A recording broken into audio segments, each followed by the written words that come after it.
नमस्कार, मी डॉक्टर माधव पवार आणि आपण बघताय रोखतो. मित्रांनो, तुकाराम मुंडे आता हे दिव्यांगाचे खोटे प्रमाणपत्र घेऊन ठेवलेले आहेत. आता ते त्यांच्या मागे लागलेले आहेत. अत्यंत चांगली गोष्ट आहे, अत्यंत चांगला विषय आहे. हा निर्णय उशिराच घेण्यात आलेला आहे, पण ते तुकाराम मुंडे तेथे पोचले म्हणून हा निर्णय घेण्यात आलेला आहे. पण त्यांना किती निस्पृहपणे प्रामाणिकपणे काम करू दिले जाईल याच्याबद्दल माझ्या मनात खूप खूप शंका आहेत. कारण आपल्या महाराष्ट्रीयन नेत्यांना, मग तो कुठल्या का पक्षाचा असणार, तर त्यांना तुकाराम मुंडे सारखे प्रामाणिक मनुष्य अजिबात चालत नाही. त्यांना भ्रष्ट, घोटाळेबाज, अफाट संपत्ती जमा करणारा, खाणारा आणि खाऊ घालणारा अधिकारी पाहिजे असतात. तर तुकाराम मुंडे या साच्यामध्ये बसत नाही है. म्हणून मग त्यांची 3 वर्षात बदली व्हायला पाहिजे, ती 3-3 महिन्यामध्ये तिसऱ्या दिवशीच बदली करून टाकतात. कारण यांचे हितसंबंध उघडकीस यायला लागले की हाका तुकाराम मुंडेला. मग तुकाराम मुंडे त्यांचा हक्काचा बळी असतो. बरं, तुकाराम मुंडे कर्तबगार आहेत, मग त्यांना चांगल्या जागेवर पाठवलं पाहिजे. जिथं ते कामच होत नाही, की जिथं प्रचंड भ्रष्टाचार, तिथं पाठवायला पाहिजे. पण त्यांना आवर्जून अशाच ठिकाणी पाठवलं जातं जेथे शक्यता त्यांना काही काम करता येणार नाही, काही घोटाळे उघडकीस आणता येणार नाही. पण याच्यामध्ये एक गंमत असते, जसा भ्रष्टाचारी माणसाला तुम्ही कुठेही टाका, तो भ्रष्टाचार करणार म्हणजे करणारच. तसंच जो भ्रष्टाचार करत नाही, जो कर्तबगार आहे, तुम्ही त्याला कुठेही टाका, तो त्याला संकट नाही म्हणत, तो संधी समजतो आणि तेथेही तो आपलं कर्तृत्व दाखवून देतो. तेथूनही तो यांचे घोटाळे खोदूनच काढत राहतो. तुकाराम मुंडे त्याचं जिवंत उदाहरण आहे. आम्हाला तुकाराम मुंडे नको असतो, आम्हाला गोरा खैरनार नको असतो, मग आम्ही त्यांच्या नको तिथं बदल्या करत राहतो आणि सांगतो, घाबरू नका जनते भ्रष्टाचाऱ्यांना, आम्ही तुमच्या पाठी आहेत ना. असे गोरा खैरनार असे तुकाराम मुंडे येतील जातील, तुम्ही मात्र तिथेच राहा. तुम्ही प्रचंड पैसा खा आणि आम्हालाही खाऊ घाला. हे आपल्या राजकारण्यांचं धोरण आहे, सूत्र आहे, कर्तृत्व आहे. हे अत्यंत लाजिरवाणं आहे, अत्यंत वाईट आहे. मग आता तुकाराम मुंडेंचं आपण बघा की त्यांना किती प्रामाणिकपणे काम करू दिलं जाईल, हा मोठा गंभीर प्रश्न आहे. पूजा खेडकर सध्या तिला नाव गाजतच आहे. तर परिवार अत्यंत घोटाळेबाज आहे, अत्यंत भ्रष्ट आहे. फक्त घोटाळेबाज असणं, भ्रष्ट असणं आपण बी समजू शकतो, पण तो परिवार अगदी सराईत गुन्हेगारासारखा वागतो. बंदुका काय दाखवतो, अपहरण काय करतो, सगळ्या धंदे करतात ते. त्या पूजा खेडकरने ती डोळ्यांनी 40% आधू आहे असं दिव्यांग प्रमाणपत्र घेतलेलं आहे. आता अजून त्याची चौकशीच चालू आहे, काहीच निष्पन्नच होत नाही. म्हणून मग आपल्याला तुकाराम मुंडे सारख्यांची नितांत गरज आहे. महाराष्ट्रामध्ये हजारो सरकारी कर्मचारी आहेत, अधिकारी आहेत की ज्यांनी ते जे जातीचे नाही आहे त्या जातीचे त्यांनी दाखले घेतलेले आहेत. जे दिव्यांग नाही आहेत त्यांनी दिव्यांगाचे प्रमाणपत्र घेतलेले आहेत. त्याच्यातील लोकांनी नोकऱ्याही मिळवलेल्या आहेत, काहींनी बढती मिळवलेली आहे, काहींनी अनेक लाभ घेतलेले आहेत, बदल्यास थांबून दिलेले आपल्या तिथं एकाच ठिकाणी ठाण मांडून बसलेले आहेत ते आपलं दिव्यांग पत्राच्या आधाराने. असा सगळा प्रकार आहे. त्या लोकांना काढून टाकायला पाहिजे. पण महाराष्ट्र सरकार इतकं दयाळू आहे, इतकं सज्जन आहे, त्यांनी काय केलं, कायम ठेवलं. त्यांना बढत्या पण दिल्या आणि त्यांच्या जागेवर जे मूळ जातीचे त्यांना भरलं जाणार आहे. म्हणजे काय, हा भ्रष्टाचारांना पाठिंबाच आहे. डरो मत, हम तुम्हारे साथ है, तुम भ्रष्टाचार करते रहो, पैसा खाते रहो. हे आपल्या महाराष्ट्र सरकारचं धोरण आहे. दुर्दैवाची बाब आहे की देवेंद्र फडणवीस त्याला मुळीच अपवाद नाही आहेत. त्या लोकांना बडतर्फ करायला पाहिजे होतं.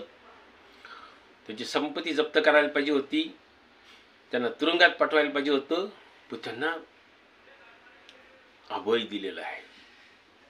बाईक मजा करू. अजून जे पुढे जे बोगस प्रमाणपत्र घेऊन नोकऱ्या मिळणार आहेत, बढती मिळणार आहेत, आणखीचे काही लाभ घेणार आहेत, त्याच्यासाठी हे सूचनाच आहे. घाबरू नका, तुम्ही फक्त नोकरी मिळवा, येन केन प्रकार येणं, बाकीचं मग आम्ही सगळं तुम्हाला सांभाळून घेऊ. असा सगळा प्रकार आहे. असे नाशिक जिल्ह्यामध्ये किंवा महाराष्ट्रभर घ्या, दिव्यांग प्रमाणपत्राचं जे त्याच्यामध्ये 60% तरी खोटी असली पाहिजे. मी एका ठिकाणी गेलो होतो, त्याच्या मुलाला क्लास 2ची नोकरी भेटली होती.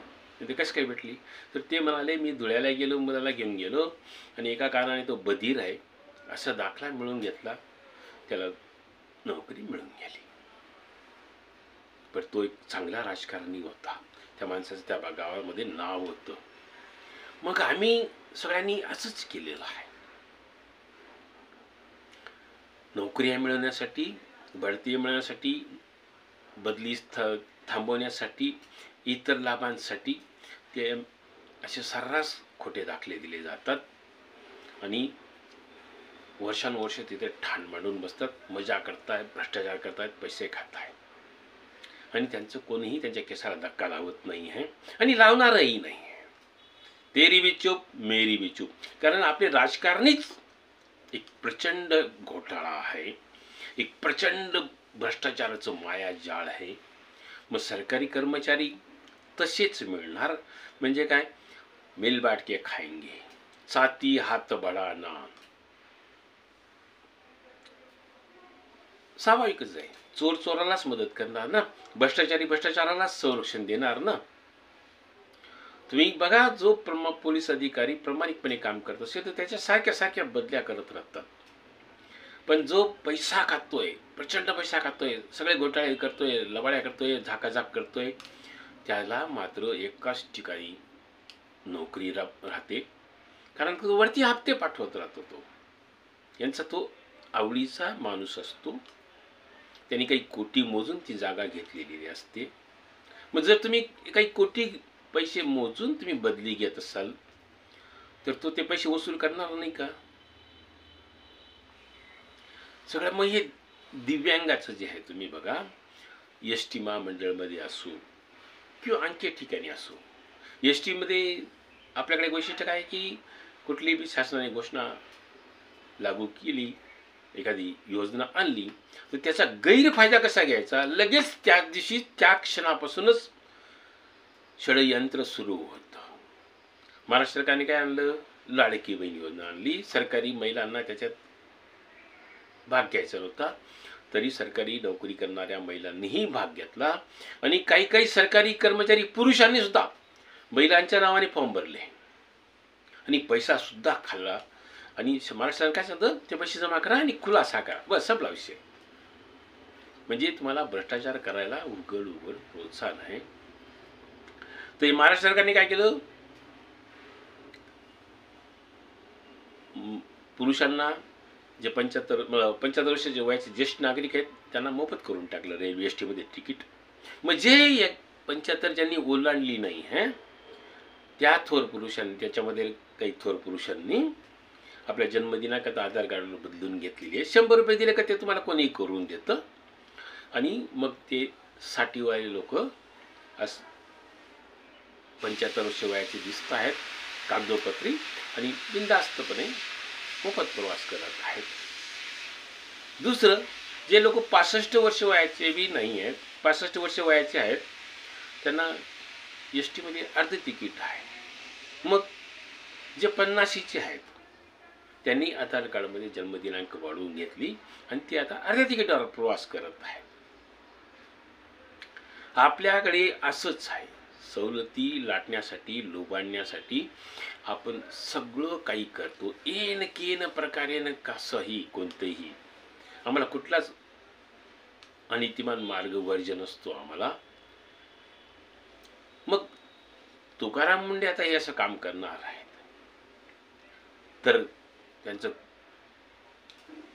कौतुक करावं तेवढं कमी आहे, पण त्यांना किती काम करू दिलं जाईल ही मोठी शंका आहे. तळेच थांबवायला तयार नाही आहेत, तुम्ही त्यांच्यावर कारवाईच करायला तयार नाही आहे, तर मग हा प्रकार थांबणार आहे का? नाही. हे तर तुम्ही प्रोत्साहन देताय.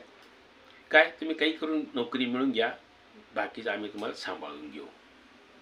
जसं ममता बॅनर्जी पश्चिम बंगाल मी सांगतो ना, ती पहिले आधार कार्ड तो बना लो, बाकी मैं सब देख लूंगी.